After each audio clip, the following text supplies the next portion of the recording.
there is less and less readiness to understand that Russia does have to experience a strategic defeat in order not only not be able to attack Ukraine again, but actually to stop being able to attack the whole European continent and try to blow up the whole order. This Tuesday will mark 4 years since Putin's Russia began his full-scale invasion of Ukraine. And all sides, the US, Ukraine and Russia, are still attempting to reach a meaningful ceasefire agreement that works for all sides.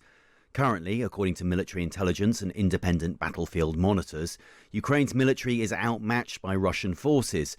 And to win the war against Russia, Zelensky's arm will require significantly more infantry and weapons to come out as victor. I'm pleased to say that I'm joined by Ivanna Klympush, the former Vice Prime Minister of European and Euro-Atlantic integration for Ukraine. Ivanna, thanks very much for joining us. It's been 4 years since the invasion, and as I understand it, as many as 500,000, even possibly 600,000 people have been injured or have died. Ukrainians have been injured or have died as a result of this invasion. What is the general mood in Ukraine about the fact we still have no ceasefire? Well, thank you very much for having me, and thank you for raising this important issue on your radio. I think that first and foremost, we do have to remember that this war is ongoing for 12 years. And 4 years ago, yes, it did scale up to a full-scale invasion of the Russian Federation. Definitely, we are all pretty exhausted. Definitely, the people of Ukraine are tired and wary of the war and these challenges that it brings along with it, because it's also about pressure with regard to our electricity capacity, and so for our heat and our water supplies and so on. So it's been pretty difficult on the people. But I don't think that all of that brings us to less resolute mood of the people to still push back on the Russian invasion and Russian aggression, because we do know that what comes with the occupation of the Russian Federation is even much worse than something that we are experiencing either under these attacks. You say that most Ukrainians are still very resolute despite the incredibly tough conditions in Ukraine. I think realistically, even ardent supporters of Ukraine say there will have to be some compromise made by Ukrainians in order for this war to end, in order for Russia to come to the table. What do you think realistically Ukraine could offer in order for the peace deal to move forward? Because it seems to be very stuck at the moment.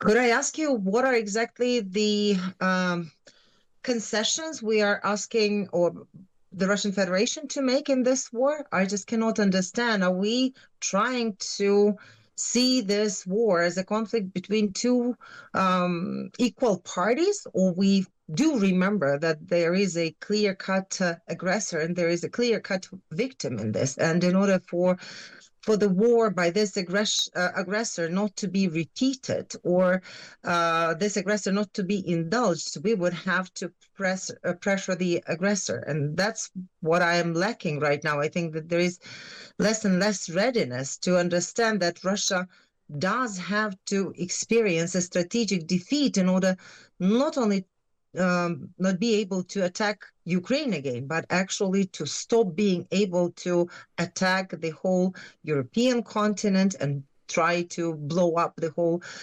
order that your people have been experiencing in terms of prosperity, in terms of security over the years after the Second World War. So I think that we have to realistically assume that in order for this war to end, it's not exclusively about Ukrainians making any type of concessions, but it is how do we ensure that the Russian Federation is weakened to that extent that it cannot wage another war.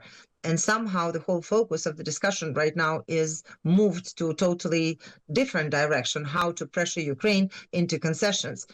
that would actually lead to another war just in a couple of years later. Okay, so Ivana, what is realistically then? What is the one or two things that Russia has to agree to, that you have to win from Russia in order for you to be satisfied that, as you say, you won't be invaded yet again? It's not for us to be satisfied. It's for us to expect that that we can focus on the development, we can focus on the on building, on creation, as opposed to fighting and the necessity to all the time fight for survival and fight for our everyday existence.